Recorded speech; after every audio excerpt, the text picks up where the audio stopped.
Bienvenidos a La mente y sus cicatrices. Soy Pablo de Lorenzo, psicólogo experto en trauma y acoso. Hoy tenemos con nosotros uno de los últimos episodios de la miniserie Miércoles de malos viajes, en referencia al libro publicado recientemente, Los malos viajes, los infiernos de la química, recientemente publicado en Amazon, en tapa blanda, tapa dura y Kindle. Y comentar una pequeña oferta que se va a hacer desde el día 20 de diciembre hasta el 6 de enero. El libro en versión Kindle va a estar al 50% de descuento, pasando de 7,95 a 3,49 euros para todos aquellos que queréis haceros un autorregalo, o recordar también que los Kindle, los libros digitales, se pueden regalar. Un bonito regalo para alguien que quieres a un precio bastante módico. Hoy vamos a hablar de una seta que casi todo el mundo conoce, aunque incluso no lo sepa. Es la del sombrerito rojo con puntos blancos, la que nuestro cerebro asocia en décimas de segundo con videojuegos, duendes, y hablamos de la manita muscaria, la famosa seta que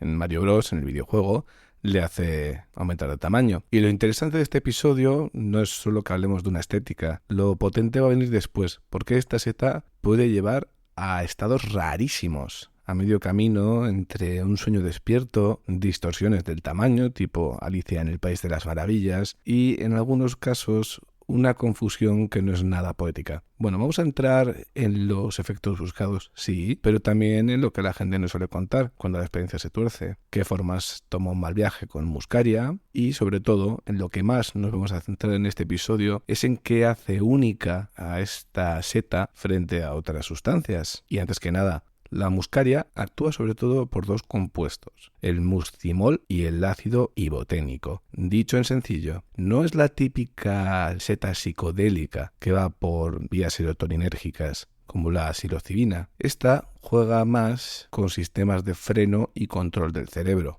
Hablo de la muscaria. Y por eso puede sentirse más como una embriaguez extraña, torpeza, ensueño y cambios raros en la percepción. En cuanto al tiempo, en forma de consumo, suele empezar a notarse entre media hora y 2 horas después de consumirla, y el tramo fuerte puede durar varias horas, a veces con una especie de fase de sueño en medio. En general no es una experiencia que dure 5 minutitos, es una experiencia que te puede ocupar buena parte del día e incluso pues te puede dejar alguna secuela. ¿Dónde la encontramos esta seta? Pues para los que vivamos en España, la podemos encontrar en muchísimos sitios, y en Europa en todo el hemisferio norte, sobre todo en bosques templados y zonas boreales. Se asocia a árboles como abedules y coníferas. Visualmente es inconfundible. Es un sombrero rojo con un toque anaranjado, como con puntitos blancos o verrugas blancas, y un pie claro. Tiene un aspecto de seta de cuento, y por eso se convirtió en un icono cultural. La ves y tu mente ya directamente casi la asocia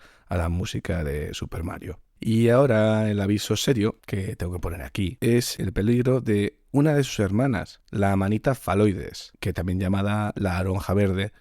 No es otra manita más. Es una de las setas más tóxicas del mundo. Y no se parece a la muscaria a nivel estéticamente, que es de la cual hablamos hoy, pero como decimos, son de la misma familia. La manita faloides es, por decirlo así, marrón. Parece una seta cualquiera. Puede incluso confundirse por gente sin experiencia, y lo peor es que no mata rápido. Puede haber horas en las que te sientes bien, no a nivel de colocón, y luego vienen síntomas fuertes, después una mejoría que engaña, mientras que el hígado entra en un problema gravísimo. Así que, por favor, esto es divulgación y psicología, no una invitación a jugar a la botánica experimental. Simplemente eso, que tengáis cuidado, porque las amanitas no son algo súper inocuo, ni mucho menos. Más la faloides, como he dicho, es de las más mortales del mundo. Y con esto claro, vamos al núcleo del episodio. Primero, ¿qué busca la gente en la muscaria? Porque a veces parece mágica y porque otras veces se convierte en una pesadilla. Pero sobre todo vamos a centrarnos en sus curiosidades que vais a flipar. Vamos brevemente a ver los efectos buscados. Aquí voy a ser muy claro. La gente no la busca siempre por placer. A veces la busca por cese de malestar. Que aunque parezca lo mismo, pues no es lo mismo. Encontramos un efecto buscado que es el apagar el ruido de fondo. Hay quien persigue una sedación subjetiva, una mente con menos filo, con las preocupaciones más difusas, que note el cuerpo un poco más pesado. Para algunos eso se interpreta como un alivio, para otros el mismo efecto se convierte en una alarma, me estoy quedando sin control. Y aquí hay una paradoja psicológica bastante interesante. Cuanto más controladora es una persona, más probable es que viva la sedación como una amenaza, así que cuidado. Otro efecto buscado es un teatro de sueños, y aquí es donde encontramos la cualidad oneirógena. El guión se escribe solo en la experiencia de la persona, no es una especie de sueño lúcido como hemos hablado en algún episodio de La mente y sus cicatrices, no es esa exploración lúcida, es más bien como el drama, la incoherencia de un sueño pero durante la vigilia. Y también hay gente que busca la experiencia posterior al consumo como una especie de reset o un reinicio. Hay relatos en los que aparece a veces un despertar posterior con sensación de volver, no como promesa terapéutica, sino como un fenómeno de contraste. Si vienes de confusión y reaparece claridad, la claridad se siente como un agua fresca después de un día de resacón, por decirlo así. Vamos a hacer una revisión breve de los malos viajes típicos que puede dar esta seta y lo dividiremos en 4 categorías. Aquí el mal viaje es menos poético y más clínico. No es tanto revelación por lo que nos muestre la experiencia, como por ejemplo puede ser el consumo de LSD, sino tanto más cortocircuito neurológico y malestar físico. Tenemos primero el mal viaje confusional o delirante. Es el más peligroso y por una razón simple. Aquí desaparece la frase estoy bajo efectos. Esto nos recuerda un poco a lo que hablamos de la datura. O sea, el cerebro intenta dar sentido con datos contaminados y el sentido se vuelve convincente. No es me imagino las cosas, sino esto es así. No hay duda, no hay metacognición, visión de que uno está bajo los efectos. Y como resultado esto puede dar conductas erráticas, ideas de amenaza, interpretaciones delirantes. Es como un telediario falso tomando el control de tu realidad. El segundo tipo de mal viaje que vamos a hablar es el de pánico y de desrealización. No hace falta delirio completo para pasarlo mal. Basta con un mundo deformado, un cuerpo a tope y la hipótesis más humana comprensible funcionando por defecto. Me estoy muriendo. Aquí aparece una catastrofización interoceptiva, sensaciones internas que se ven como una sentencia de muerte. Aquí puede pasar la persona muy mal. Luego estaría el mal viaje neuromotor. Ataxia, habla torpe, el pasillo convertido, como en una cubierta de barco. Este subtipo es muy subestimado. No es un horror abstracto, que es un miedo muy concreto. Aquí no hablamos solo de malestar. Hablamos de caídas, golpes y decisiones imprudentes si la percepción de distancia se altera. Es decir, puedes calcular mal, por ejemplo, un salto al hacer un poco el tonto. El último subtipo es un sueño fragmentado y una sensación de montaña rusa, el cual también es el sello más singular. Dormir a trompicones, perder continuidad, despertar sin saber cuánto ha pasado, reentrar en la realidad sin instrucciones. El yo necesita continuidad para sentirse seguro y sin esta continuidad cada despertar se puede sentir como una mini catástrofe. Si a esto le sumamos la alternancia de estados, aparece un sufrimiento por imprevisibilidad. No sabes qué versión de ti viene en el siguiente tramo. Ahora vamos a las curiosidades. Quizás se entienda mejor lo que acabo de comentar al ver un poco lo que hace diferente a esta seta. Vamos a ver el catálogo de rarezas que hace a la manita muscaria fascinante, incluso a veces inquietante. Y esta es la parte más entretenida en el sentido literal del episodio, porque es donde la secta actúa como un espejo deformante de funciones psicológicas básicas: percepción, tiempo, cuerpo, agencia, que es el control. No es solo qué ves, sino es cómo el cerebro decide qué es real. Primero vamos a hablar de algo muy interesante desde mi punto de vista, que es el fenómeno Alicia en el País de las Maravillas, en el cual se ve el mundo gigante o diminuto.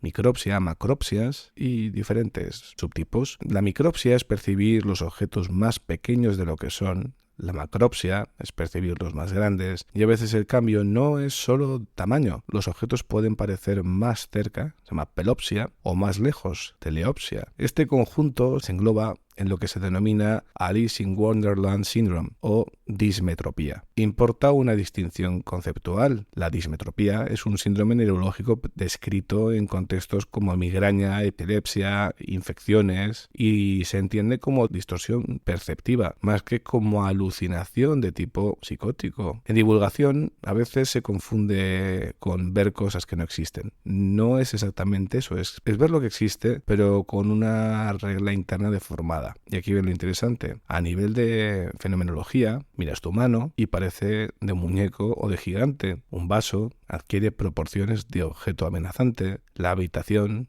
parece una maqueta o, al revés, una catedral. Y el pasillo en el que andas se estira como si la distancia fuera una decisión caprichosa del universo, una cosa como muy bizarra. En una intoxicación por muscaria se van a describir distorsiones del espacio como parte del cuadro típico. Es decir, la experiencia de Alicia en el País de las Maravillas encaja de forma natural en el espectro de los efectos que da esta seta. Y psicológicamente es un detonante perfecto de mal viaje porque afecta a lo que solemos considerar la base de la realidad, que es la métrica del mundo. ¿Y por qué sucede esto? Vamos a explicarlo un poco con neuropsicología, pero sin una jerga demasiado complicada. El cerebro no mide, sino que reconstruye. Integra visión, memoria de tamaños habituales, mapas corporales y predicciones sobre distancia. Cuando esa integración se descalibra, no aparece un mundo nuevo, aparece el mundo de siempre, pero con errores de escala. Es como si el cerebro cambiara de sistema métrico sin avisar, pasa de millas a kilómetros. Y la mente, que odia el vacío explicativo, esto puede convertirlo en una amenaza. La segunda curiosidad más importante es la cualidad oneirógena. Lo hemos hablado antes, pero muy brevemente. Aquí es cuando el sueño deja de ser un lugar, como lo vimos siempre, y se convierte en un modo de funcionamiento. En muchas sustancias, el sueño llega al final como cansancio, como de cierre. En la manita muscaria puede ser algo estructural. Los síntomas alternan entre excitación y depresión, y el cuadro se describe como predominantemente neurológico. Esto produce una cualidad muy muy rara, que es ensoñación en vigilia. No es el viaje como una exploración lúcida tipo LSD, sino, como hemos dicho, como un guión que se está escribiendo solo. Esa sensación de que yo no voy creando la experiencia. Desde la psicología de la conciencia, esto es una mina de oro, de que nos muestra que vigilia y sueño no son estados binarios de apagado o encendido, sino muchas veces un continuo con fronteras que son bastante porosas.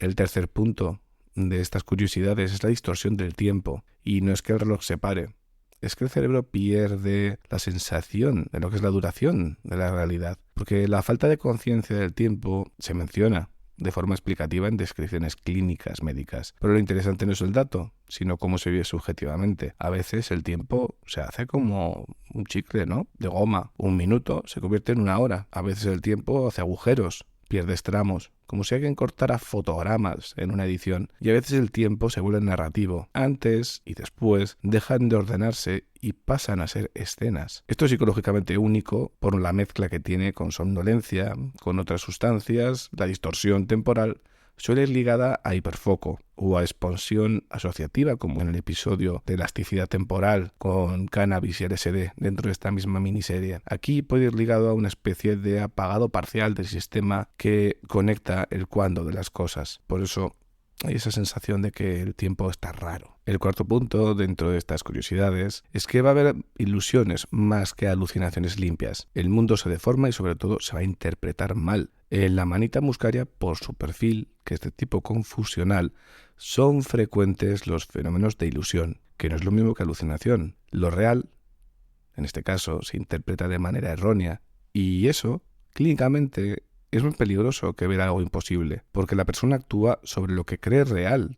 Es más peligroso que incluso una alucinación, cuando uno sabe que ha tomado LSD, por ejemplo. Los cambios perceptivos, visuales y auditivos están descritos como parte del cuadro típico de muscaria. Lo particular es que no necesariamente aparecen como arte mental, sino como errores. Sombras que parecen tener intenciones, sonidos que parecen mensajes, caras que parecen amenazas. Y esto no es cine de fantasía, es como un telediario falso, como os he dicho antes. Es algo que es más prosaico que poético y tiene que ver con los principios activos de esta seta, que es el muscimol y el ácido iboténico. Se comenta en etnografía y en divulgación, aparece con frecuencia la idea de que parte de la actividad puede mantenerse por excreción urinaria sin que se haya metabolizado de forma completa. Eso significa que una vez meado y la persona lo bebe, puede colocarse de nuevo. Aunque bueno, esto históricamente ha alimentado relatos y prácticas y no es el tipo de curiosidad que uno encuentra en la mayoría de sustancias. Es un detalle farmacocinético que se ha convertido en un mito cultural. No os recomiendo que lo probéis. Tampoco tengo muy claro si es real, pero sí que hay sitios donde pone que pasa, en manuales incluso. Y vamos a ver varias curiosidades culturales, porque esta seta ha tenido mucha más influencia de la que creemos. Y es que más que una seta, la muscaria es un icono. Y aquí hay varias curiosidades bastante interesantes. Es el tótem visual del reino encantado. En la iconografía europea, especialmente en la era victoriana y en el imaginario de cuentos, la seta roja con esos puntitos blancos se volvió el símbolo de lo mágico. Hadas, gnomos, postales, ilustraciones, la ves y ya estás pues casi en un mundo mágico. El segundo punto importantísimo es el Super Mario, y que tiene como una lógica de alimento encantado. Aquí la curiosidad es casi filosófica. La seta es como un objeto que cambia ontológicamente el héroe. En entrevistas oficiales de Nintendo se comenta esa asociación antigua entre setas y mundos mágicos, y por eso la seta era perfecta para transformar a Mario. Además, pensemos una cosa, la seta aparece donde no debería: tuberías, bloques, huecos del mundo. Es alimento, pero también llave. Habrá una versión aumentada del protagonismo, y aquí es donde podemos pensar, ostras, ¿eso será una referencia a una macropsia o a esas visiones de aumentos de tamaño? Lo siguiente es que la seta en muchas cosas de la literatura o lo visual pues se ve como arquitectura. La casa del gnomo, aquí no hablamos de Mario obviamente, la casa de los pitufos, jardines infantiles. Esa imagen de una manita como techo se volvió un lugar como un visual. La seta no es un organismo, es arquitectura de cuento. En la obra Fantasía de Disney aparecen unas setas danzantes. Se cita a menudo que esta estética entró en el imaginario global, setas como personajes, como coreografía, gracias en parte a estas escenas de Disney. Y por último, una cosa que, bueno, esto ya es un mito, por decirlo así, hay que cogerlo un poco con pinzas. Existe una teoría popular que intenta conectar Navidad, lo rojo, blanco, renos, vuelo, chimeneas, con amanitas y tradiciones del norte eurasiático. Como curiosidad cultural es potente, pero hay que tratarlo como que suele ser: un relato sugerente, debatido y fácil de romantizar. También tenemos lo de la Coca-Cola. Dicen que esos colores también vienen de ahí, pero bueno. Y hasta aquí llega este episodio de hoy, de lo poco que nos queda de esta miniserie de expansión del libro Los malos viajes, los infiernos de la química. Espero que lo hayáis disfrutado. Muchas gracias por estar ahí, por escuchar, y nos vemos en el próximo episodio.